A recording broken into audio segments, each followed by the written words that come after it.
Yeah, Steve, obviously a tough start, but can you gain things from like the second quarter on, especially that third quarter? And what do you think, lessons learned or just things you picked up from that? Well, I think part of the game plan coming in was to play a lot of people. And we did. I think we played 13, 14 people in the first half. And part of the reasoning is, obviously the fatigue of, the run we've been on with all the travel and the games. But part of it also is we have to figure out what we're going to be able to do in this series without Steph. And so we gave a lot of people a lot of chances, and then, some guys really stepped up. Trace and JK were both really good in this game. You could see that their athleticism was important.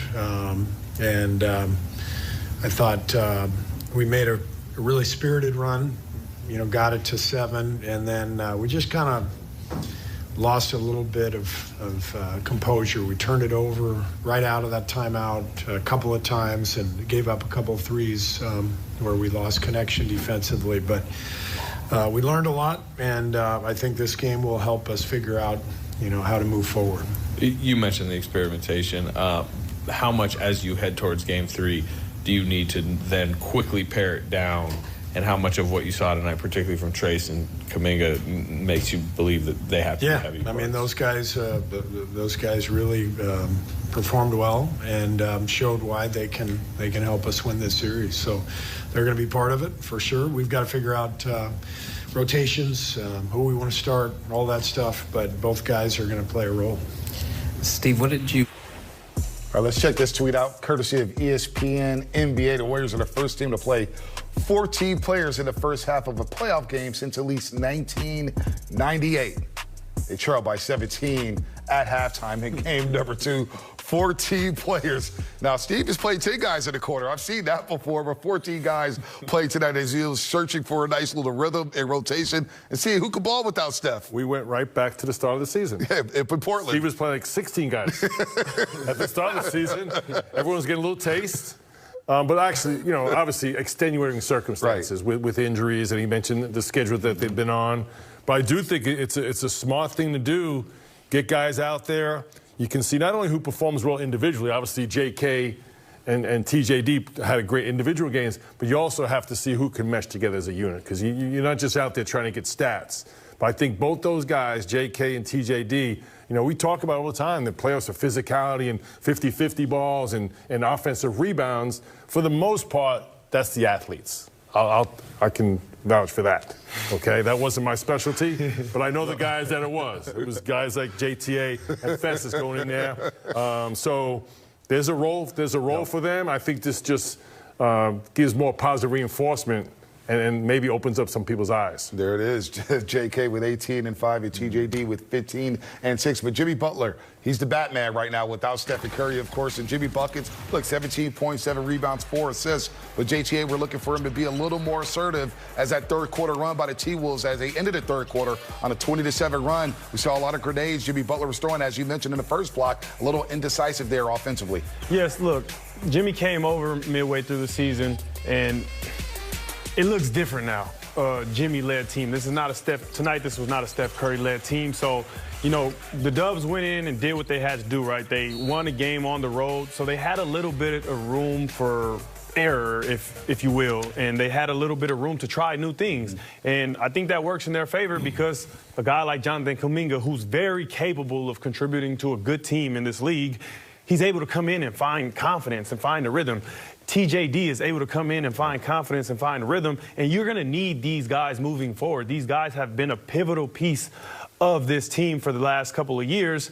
You bring in a guy like Jimmy, so then it limits a guy like Jonathan Kuminga's minutes, unfortunately. So now that he's able to go out there and find his space, I think they can find a way to play them together now. I think this series is also going to be determined by Jimmy's ability to win the matchup whenever they put Rudy Gobert on him, whenever they put Julius Randle on him. These guys are guys that have size. Very unlike the Houston Rockets where you could set a screen and get a mismatch on Jimmy Butler. Now Jimmy's going against guys who are bigger. So he has to use his speed and get down into the paint and create for other guys. The reason why Steve Kerr kept talking about the different guys and the different rotations and the different pieces that he's trying to fit together is because all these guys have to find a way to get space for Jimmy, but also they also have to be able to hit shots whenever Jimmy Butler is double teamed. So he started with Quentin Post in the first half. Quentin Post, 3 minutes, he yanked him, put Guy Santos in there, put Pat Spencer in there. All these guys are going to have to be able to work with Jimmy Butler and Draymond Green in the game at the same time. I love the fact that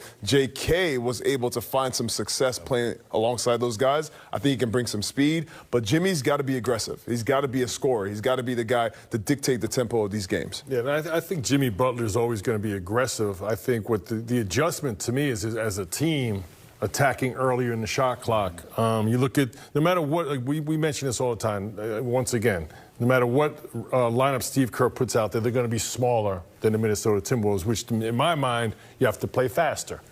Tonight, they get 11 more field goal attempts. Part of it's the 20 turnovers, right? So they lost points off turnovers, they were minus 10. But as a small team, you want to be the team dictating pace of play and style of play. And to me, Jimmy Butler can do that.